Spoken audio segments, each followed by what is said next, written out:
Welcome to the NonFukkinNegotiable podcast. Ready to make an entrance, so bust it. NonFukkinNegotiable. Oh, yeah. NonFukkinNegotiable. Whoa, slow down.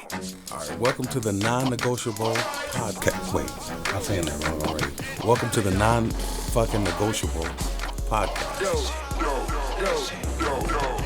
With Willie T and Sara. Peace to everyone's. Thank you for listening to us once again. It is I, Willie T, and my good people over there, Sara the Reallionaire. How you feeling today, Sara? I'm great. Oh, that's good to hear. And we want to get really right down to business because we know you guys have things to do. Some of you are cleaning the house, you know what I mean? Some of you are sitting there playing spades while you listen to the show. And we appreciate your participation. And your by us saying participation, just giving us your 2 ears. We love that. Thank you for the love. And also, thank you for the hate. Sara, do you have a topic for us today? Oh man, this one's a little wild tonight. So I'm thinking we need to talk about threesomes and swingers. Shit. Have you ever had a threesome? Me personally, yes, I've had 2 in my lifetime. How'd that go? It's enough for me to never really want them. I realized I'm a voyeur. I'm into watching. I would rather watch 2 broads kiss or do whatever they're going to do instead of me getting involved because You don't want to be the star of the show. I only got 1 joystick, first and foremost, and I can't play 2 games with this 1 joystick. I'm not going to do that. And I'm 43. I'm not going to be breaking my back and wearing myself out for 2 broads. You know what I mean? I mean, when I was in my 20s, yeah, that's cool. That's fine and dandy. My 30s is a little iffy. It's just not for me physically. You know what I mean? Let me paralyze 1 broad, and we'll leave it at that. 2 at a time. So my first experience, one of the homeboys, you know, it kind of like set me up, and it was awkward, and it threw me off. Oh, you weren't prepared. Not at all, because first and foremost, the threesome involved his woman and her friend. Cause did he want to watch, or he was just throwing you a lifetime experience? He was a real slick motherfucker, and I'm gonna tell you why. Because this was his way. Because I guess it was discussed with his woman and her best friend. It was discussed that they wanted a threesome with me. Oh. So they came at me with this conversation about threesomes, and they're asking me questions. I'm like, I've never been in one. You know, I'm sitting here thinking purest of thoughts, because this is my man's, this is his woman. That's very forward and open of them. That kind of leads into the next topic of swinging. Yes. And they should have joined the swingers club for all that. Man, because listen, he left. And so he was like, I'm running to the store. He didn't even let you wash your balls. Man, I was not ready for all this. I'm telling you, I was really unprepared for this. And first and foremost, to me, his old lady was not even attractive. Oh, fuck. So, and it's like, you know. He passed you a milk dud. He threw me in feet first, and it was not the best experience. And meanwhile, really what it was a distraction for his old lady, because after I left, and probably like an hour and a half later, I'm in the streets, and I run into him and some other broad. Oh. So he was just, you know. That's a lot of fluid. That's a lot of swapping. I was a regular Jack Ruby. I was, you know, it was a setup. You were the smoke and mirrors. Yes. Nice. Yes. Thanks for that. Yeah, and I looked at him differently. I looked at his woman differently. So you did it? Yeah, I had to, because... So it was her and another friend? It was her and her best friend. Oh, was her best friend decent, or was she a dud too? No, she was okay. It's just that I don't know how to give it the attention to this one and then give the attention to this one. And like I say, I only got 1 joystick, and I would just prefer if y'all just kiss it. Just take turns kissing it, gingerly kissing it. That's all you had, and that, you know what I mean? When you said she was unattractive, I immediately pictured her in a wheelchair. No, but I have a story for that for another time. No. Let me tell you. But yeah. I mean, it was not the best experience. And then the next experience I had with that, the threesome was, it was my idea. But I really just wanted these girls to get it on. You know what I mean? You know how girls be doing all the heavy petting and pretending like they're into each other? No, we're going to see. You know what I'm saying? Right. I think most threesomes should go that way. I got the popcorn. I got the blunt. You know what I'm saying? Let me sit back, put the show on the road. And they were like, oh, well, we need some motivation. We need you to get involved. Oh. So every now and then I had to get involved. And I did not appreciate that, because I just came to watch some freaky shit. You know what I mean? But I realized that they were just going through the motions of getting guys' attention by being in club settings and pretending like they go both ways. Yeah, I know exactly about that. I had a friend. I had a friend who would like me to go to the bar. See, now I have social anxiety anyways. Right. I don't like to go out and be the center of attention. And I had a friend who constantly wanted to like grind on me and touch me and kiss me. And I'm like, bitch, we ain't fucking at home. Right. Like I'm not gonna do this. You should just go strip. Right. If you need that much Right. attention, just go strip. Right. So I totally get that. It's because it's really an act, you know what I mean? And some women, they get in public and they have these desperate acts of attention that they seek. So they do these desperate things like kiss their homegirl, shit that they would not do if them and their homegirl were home by themselves or away, just like you just said. So to me, that's tacky if you're not into that. Because that now is dangerous, because now a stud will come and snatch you up. Like, oh, you into girls? I'm glad you are. Here, let me show you something. Let me show you the real world. That's you know what scary. I mean? Yeah, but you play those kind of games for attention, and some people are going to want you to follow through, like me. Because I want to see you guys tongue kiss. And if I don't see you guys tongue kiss, I'm not going to talk to you anymore. Because you set me up. That was the bait. And all it was bait. And I'm hooked in, and I don't even want to be around you guys. I just wanted to see y'all make out. That's it. You're bamboozled. That's it, and I don't appreciate that. So if any of you dumb brawls think that it's okay to make out with each other in public and you're really not into that, cut it out. You're faking the funk. You're fronting on us, you're fronting on yourselves, and you should really be true to the game. And there's so many other ways to get our attention. I just heard of a thing called the bend and snap. Practice your bend and snap. I know what you're talking about. Yeah. I just learned about this. You know, practice your bend and snap, people. That's it. That's all we want. You know, drop whatever you need to do, bend and snap. See, so I think in a totally different situation where when I was having three-way sex, it wasn't in a bar setting. It was. I didn't want my boyfriend to cheat on me. Right. So I was like, well, we could do it together. Right. And I just have to say that never works because he's not going to stop cheating on you. You could give him 18 threesomes a month and he's still going to cheat because some dudes are just excitement about being sneaky. Mm-hmm. So my threesomes, man, my first one, I think I was like 18 and it was absolutely terrible because this one happened because my boyfriend was actually sleeping with this other girl, but she was his play cousin. Oh, gross. I know. So, like, we were all hanging out, and all of a sudden, this is happening. Our pants are off, and I'm like, this is your cousin. She wasn't. She was his play cousin, but still, there was an alter agenda, So, I don't know. That's breaking rules. There's no such thing as play cousin. Either it's your motherfucking cousin. And see, cousins are developed. Cousins don't have to be genetic. Cousins end up being your cousin because you've been through something together. Cousins end up being cousins because you're at every fucking family function together. I am not biologically related to the Lee family, but I'm a fucking Lee. You know what I'm saying? I am related to Lees. I go to their events. They treat me like family.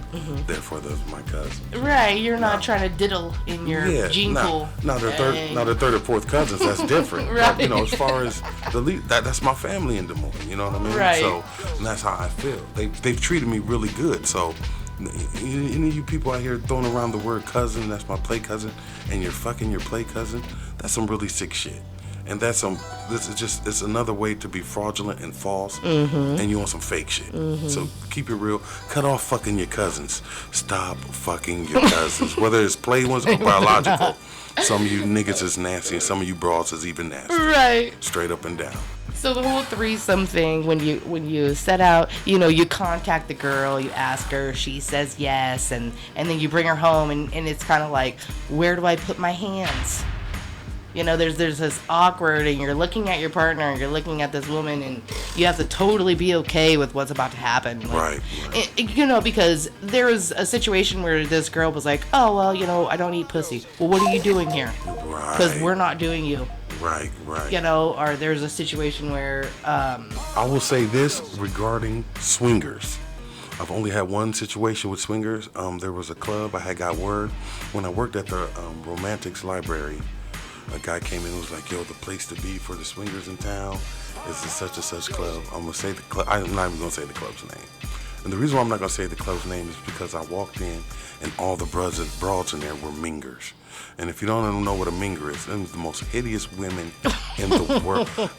They were all 2s and 3s. They were 2s and fews in that motherfucker. And I'm looking at the dudes like, I know this is not the... Y'all got some broads in the back that y'all meeting and taking... There's no way in the world that y'all are taking turns on these ugly-ass broads. They are. And they are. I've been to that. I've probably been to the same place as you. Because there's a website for that. You join the website and you get invited to go to this private club. Right. And you show up and it's like, we're all here now, so take your tops off. But you're looking around. I think when I went to that bar, I was like 27. And I went with my partner because, let's try this. Right. We were not ready at all. Like, we walked in there, nobody was under 40. Nobody was attractive. Yes. The bar stunk. I mean, there was definitely a body odor stench. Is it on Southwest 9th? No, this one was on Northeast 14th, connected to a hotel. And several people there were like, we've got a room. And we were like, we're not going with you. Right. It's a whole nother world. And, man, you really got to trust your partner. Yeah. Right. And I wasn't built for that. Right. And I understand that because there's certain things that you want to be involved in your life, and there's certain things you don't want to experience. Right. And I'm at a club and I'm seeing these people, and it's like, I don't want to see her naked. Don't get me wrong. I don't care how old you are. If you're like 80 or 90 years old and you walk up to me with your wrinkly body and say, hey, you want to see my tits? I'm going to say yes. I'm going to say yes. I was waiting for your reaction. Please. Because show me your mother. I want to see everybody naked. But not every part. No, I would literally want to see everybody naked. Oh, see that? No, I was seeing these people fully clothed, and I was relieved that I didn't walk in and everyone, because they were looking bad and they were fully clothed. Yeah. So come on. It should be a little more glamorous than that, I guess. I think I'm glad that I got that all out of my system before I had turned 30, because now that I'm 41, I have no desire to ever have a threesome again. I have no desire to ever join a club and be in the center of attention in that kind of situation. I was fortunate enough to actually, I talked to my man friend now, and he literally was just like, I don't never want to watch you do that. I don't ever want you to be with anybody else. And that was all new to me because in the past, my serious boyfriends have always been like, when are we going to do this? And it's just like, why do you have to do that?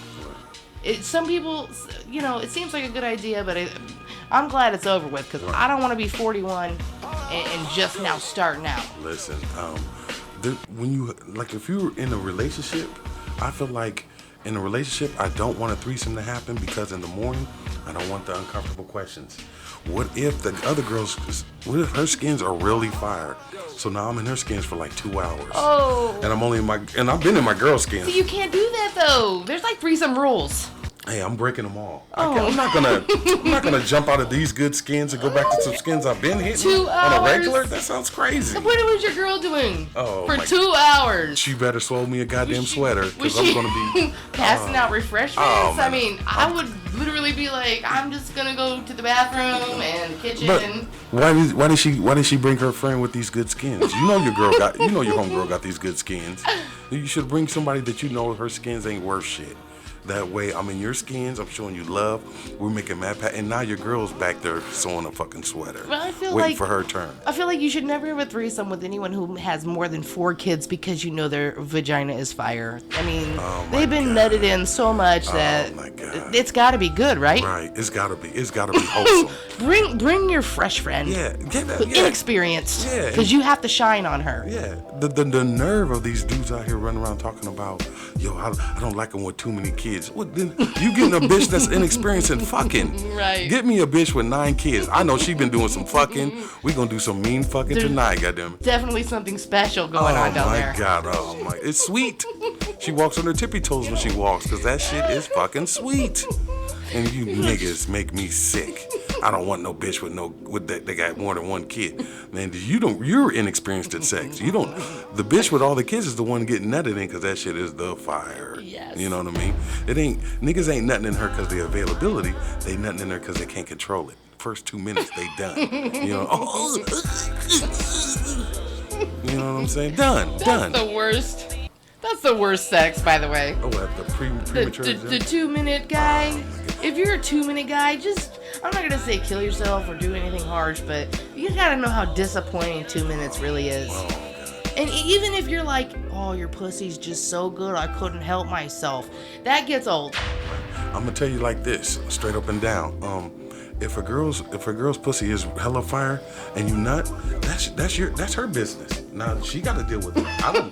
I'm not gonna take it personally that I nutted her. I'm not gonna kick myself for it. Right. No, I agree, but here's the thing: if you come after 2 minutes, then I feel like you should be able to get hard within the next 5 minutes and finish. Oh no! If I come in 2 minutes, we about to turn that fucking PlayStation on, and you finna watch me play Shadow of Mordor for at least 3 hours. Now that I'm not gonna premature ejaculate on. You know what I'm saying? If you nutting me after 2 minutes, I'm going home. Oh, or you're going home. Please do.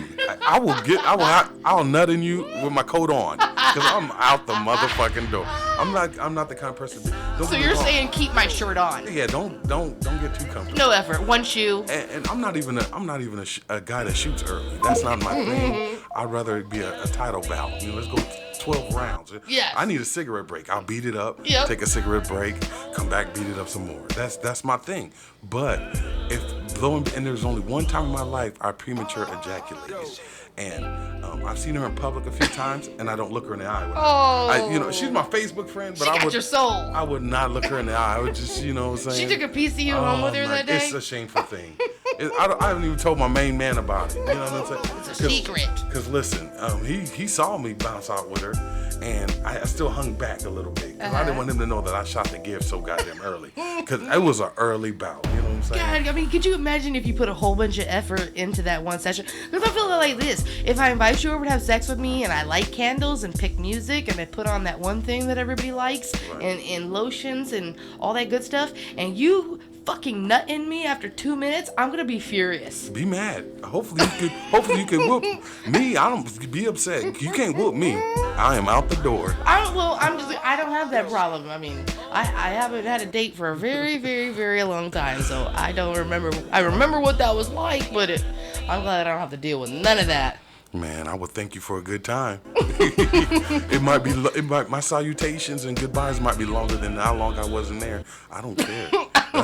That's your problem at this point. Yeah. All up in your business. All up in your business. All right, let's get started. You may learn something. All up in your business. On a power move on. All up in your business. Let's get down to business. N.F.N. Productions. Hey, peace. How you doing, man? It's Willie T and Sara the Reallionaire. We're calling for the NonFukkinNegotiable podcast show. We got a few questions for you today. How you doing today, first and foremost, sir? I'm doing pretty good, man. How about yourself? I'm doing pretty good, too, man. I just wanted to talk to a graphic designer and printer about their personal business, you being that particular person. Is there anything you would like to say to the people before I hit you with the series of questions? I just want to say what's up. It's David Ferguson from the DMI. DMI from the DMI, east side of Des Moines. East side. I'm out here in the Chi-Town trying to do my thing. Everybody knows I got my company called N.F.N. Productions. Beautiful. So a design and printing company. Nice. And just out here still trying to make it, you know. Okay, first question lined up for you, big baby. When did you know graphic design was your true calling? Oh, well, honestly, man, I was blessed to have parents that encouraged my artwork, Yes, sir. friends that encouraged me, and teachers as well. So as early as kindergarten, people were showing interest in my work and, saying that I had talent. So I always knew I wanted to do something with my art. Right, you're an artist. But, the real thing that made me know that graphic design was my thing was when I was in college at Tennessee State University. I was thinking about dropping out because it's art. I don't really need a degree. The art should speak for itself. And so I sat out of school for about 2 years and then, was just working regular jobs. And I was noticing how people were at these companies for like 20, 30 years. And I just couldn't see myself just working the grind like that. So that's when I really started thinking about my art and what I could really do with it. And, you know, just noticed that people were always asking me for artwork, classmates asking me to do certain projects for them. For sure. And that's when I started realizing, man, that's how I can make this a business. So, you know, we put some flyers out, called it D-Ferg Inc., David Ferguson, you know, with the spin on the ink, I-N-K. And people just start calling, and, you know, the rest is history. I went back to school to finish out with my art degree, and it was a whole lot different, you know, going to school, wondering what I want to do, and then going to school knowing exactly what I wanted to do. Okay. What inspires you the most? What inspires me the most? Yes, what inspires you the most? People actually inspire me, you know. I like to encourage people, like to help people, and just you know, inspiration of helping friends and family and providing for my family is always motivating. Okay. My next question is, as a graphic designer and printer, what is your hardest task? Honestly, the hardest task is the business side of it, because, you know, I got the skills to do the art, and, you know, if I could do that all day, that would be great. But, you know, we got to, you know, do some advertising, you know, talk to customers, get the right thing that they're looking for. And just honestly, right now, I'm going through some issues right now with the city of Chicago. They basically said that the building that I have is not zoned for the certain activities that I like to do with my business. So I've been on the grind with that, dealing with the city, and trying to get all these things situated. Okay. Are you going to fight them? Are you going to fight the city? Yeah. I mean, I ain't got no choice. Okay. You know. All right. I'm trying to win. I dig that, man. Do you believe there is a formula to becoming a successful entrepreneur such as yourself? What is the formula? I wouldn't say that there's necessarily a formula other than, you know, keeping your nose to the grind, making sure you stay on top of everything that you put out to do. You know, definitely, you know, putting your goals out and then, you know, checking them off one by one. You're never going to be able to finish everything in one day, so, you know, make sure you make a list of priorities for the day and knock those out. And, you know, there's always going to be stuff to do. I can dig it. Now, this is a more personal question. If you wrote an autobiography, what would be the title of that book? That's a good question. It would be, Why Do What Most Do? Do What You're Supposed to. That would be the title. Oh, that's a solid title, man. As a man of many talents, what is your most useless talent?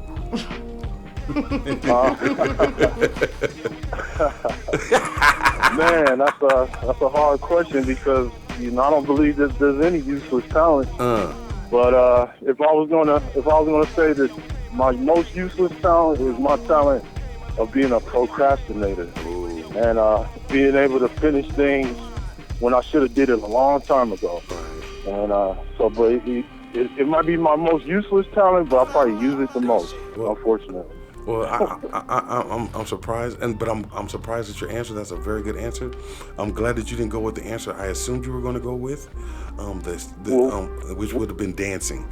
I can't take nothing away from you because I remember you coming up with the Ferg. Remember that day? I still know how to do the Ferg because of you. You know what I mean? You remember that dance you used to do all the time? Man, I probably done did all types of dances, man. I can't remember them all, but at the same time, that's a useful talent. Yeah. I gotta be able to dance. Man, forget about it. I done hit the floor with some of your moves, man. So you know? Yeah, because I was gonna argue with you if you threw that out there, like, oh, my most useless talent is dancing. I'm like, nah, motherfucker. I done bit moves off of you. You know what I'm saying? Hey, you gotta have the swag, man. That's why you're up there in the top 5. Right. Yes. Before we let you go, man, can you give us a few tidbits on where people can contact you for your services? Definitely. Well, the company's D-Ferg Inc. Productions LLC. The website is d-ferg-productions.com, and you can actually contact me by phone at 615-403-5378, and you can also email me at dfergincproductions@gmail.com. Okay. And before we let you go, I have to say, David did make the banner for our podcast, and we love it. And also, I wanted to ask you, you'll do personalized t-shirts, you'll do banners. I mean, you'll do just about anything, correct? Yes. First of all, you're very welcome. I'm glad you guys like the design work for the podcast. It's dope as fuck. I think it fits you both perfectly. Thank you. Yeah, man, we do anything visual, anything creative you can think of. We do that. So anywhere from T-shirts, business cards, logos. Would you do hats and socks? And I mean, you'll do it all? Yeah, hats, car wraps. See, that's exciting. Anything that you can think of, we do. Car wraps? Car wraps, yeah. Damn. So I can put my face and my photo on my car? You sure can. Wow. If that's what you really want to do. I kind of want to do that. Wow. All right, and then we have a question from our producer. He wants to know, what is the biggest job you have done, and what did it entail? What was the payoff? What's the biggest job I've done? Mm-hmm. Let's see. Man, that's a good question. Well, there was this band. I